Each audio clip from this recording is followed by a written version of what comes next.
সকল ধরনের জটিলতা কাটিয়ে অবশেষে আলোর মুখ দেখতে যাচ্ছে মেগা প্রকল্প চট্টগ্রাম বন্দরের বে টার্মিনাল। বন্দর কর্তৃপক্ষ জানায়, চূড়ান্ত অনুমোদন পেতে একনেকে উঠছে এই প্রকল্প।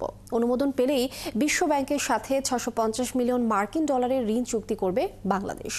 এদিকে ব্যবসায়ীরা বলছেন, পতেঙ্গা উপকূলে ৩ বিলিয়ন মার্কিন ডলার বিনিয়োগ প্রস্তাব নিয়ে অপেক্ষা রয়েছে সিঙ্গাপুর পোর্ট অথরিটি এবং আরব আমিরাতের ডিপি ওয়ার্ল্ড। জহিরুল ইসলামের ক্যামেরায় সাইফুল ইসলাম শিল্পীর প্রতিবেদন। চট্টগ্রাম বন্দরে বে টার্মিনাল নির্মাণ এগিয়ে নিতে ১৪,৯০৮ কোটি টাকার একটি সমন্বিত প্রকল্প নেওয়ার পরিকল্পনা করছে সরকার।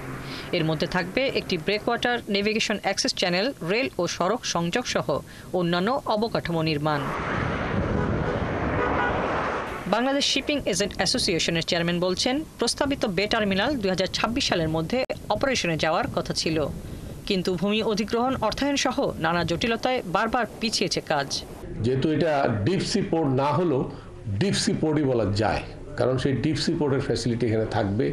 ২৪ ঘন্টা জাহাজ বের হবে, ঢুকবে, এবং বড় বড় জাহাজ ২০০ মিটারের উপরের জাহাজ, ১৪ মিটার, ১২ মিটার, অ্যাটলিস্ট ১২ মিটারের জাহাজ এখানে আসবে।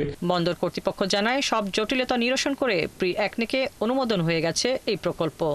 একই সাথে বে টার্মিনালের ব্রেকওয়াটার সিস্টেম তৈরিতে বিশ্ব ব্যাংকের সাথে ৬৫০ মিলিয়ন মার্কিন ডলারের ঋণ চুক্তির সমস্ত প্রক্রিয়াও শেষ করে আনা হয়েছে। বে টার্মিনালের ডিপিপি আমরা তৈরি করে পাঠিয়েছি। এটা প্রি একনেক সভা ইতিমধ্যে হয়ে গেছে এবং প্রি একনেক সুপারিশ হয়ে গেলে দেন এটা একনেক সভায় অনুমোদনের জন্য যাবে এবং একনেক অনুমোদন হয়ে গেলেই আমাদের পরবর্তী কার্যক্রমগুলো শুরু হবে। টার্মিনালের ৩টি অংশের মধ্যে চট্টগ্রাম বন্দরের নিজস্ব jetty ১৫০০ metre, Singapore port authority এবং ডিপি ওয়ার্ল্ডের জন্য প্রস্তাবিত জেটির দৈর্ঘ্য হচ্ছে ১,২২৫ মিটার করে। এতে দুই দেশের বিনিয়োগ দাঁড়াবে ৩ মিলিয়ন মার্কিন ডলারের বেশি। ওয়ার্ল্ড ব্যাংকের সাথে কন্ট্যাক্ট করা, তারপরে মনে করেন আমাদের পিএসএ সিঙ্গাপুর এবং ডিপি ওয়ার্ল্ড আসবে, ওনাদের সাথে আমাদের যে কন্ট্রাকচুয়াল প্রসিডিউরগুলো করা, এই প্রসিডিউরাল বিষয়। ব্যবসায়ীরা জানান, চলতি অর্থ বছরের মধ্যেই প্রকল্পটির অনুমোদন পাওয়ার আশা করছেন তারা। পরিকল্পনা অনুযায়ী ২০৩১ সালের মধ্যে এটি বাস্তবায়ন হবার কথা। তবে ব্রেকওয়াটার ও নেভিগেশন অ্যাক্সেস চ্যানেলের নির্মাণ কাজ শেষ হবে ২০২৮ সালে। ইন্টারন্যাশনাল কানেক্টিভিটি এবং যদি সাউথ এশিয়ান যে কান্ট্রিগুলো আছে সেই কান্ট্রিগুলোর সাথে যে কমিউনিকেশন, সেটা অনেক দূর আমাদেরকে বাড়িয়ে নিয়ে যাবে।